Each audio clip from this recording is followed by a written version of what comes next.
sa 18 P-Pop Supergroup SB19!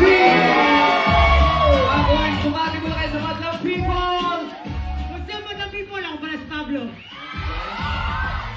Sarah. I'm Justin. We are SB19! Teka.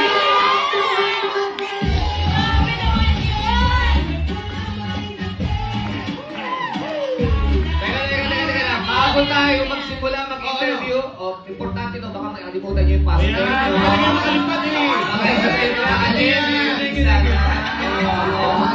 Importante yan.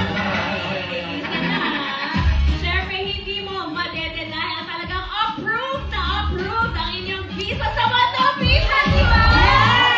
Kumusta naman ang validity ng inyong latest single, Visa?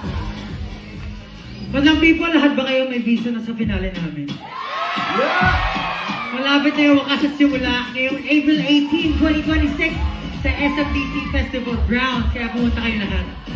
Kaya na sinabi ni Pablo, sana makita po namin kayo lahat dahil ito ay isang gabing puno ng kwento, musika at puso na masasaksihan ninyo lamang at ang buong journey namin bilang mga artist mula sa aming mga unang hakbang hanggang sa kung paano pa namin papatuloy at ipapalawak ang aming boses sa mga musika at sa mga bagay na sobrang mahalaga po sa SB19.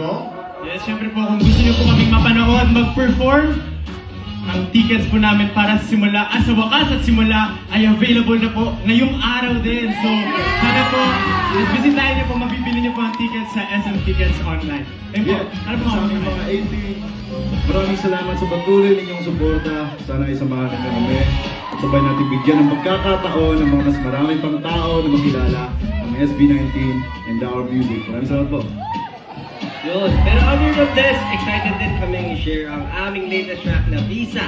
Ang Visa ay sumasalamin po sa hirap ng mga paglipad at mga societal challenges na patuloy nating hinaharap. At alam naman po natin yan, di ba? Yes po, at hindi lang yun, syempre po ang kantang Visa po ay para sa lahat ng Filipino na nangangarap, naghihirap at talagang lumalaban para po sa mga pangarap nila. Kasi alam po natin na minsan, or madalas, nalilimitahan tayo dahil sa sistema. Pero alam na patuloy tayong lumalaban. So sana po itong kantang to magbigay ng inspiration para sa inyo. Yan po. Tama. Kaya naman, kung hindi niyo pa ito napapakinggan, ano pa nga bang dapat gawin? Pakinggan niyo na, samahan niyo kami sa bagong yugto ng aming kwento. We poured our hearts into this track and we hope it speaks to you the way it speaks to us. Sama-sama natin iparaning ang kwento na ito. See you all sa wakas at simula. Ito ay hindi lang matatapos, kundi isang bagong simula para sa ating lahat. Maraming salamat po. Thank you so much! Pero pwede tayo magpatuloy ng konting dance step. Pero bago yan ha, gusto natin on behalf of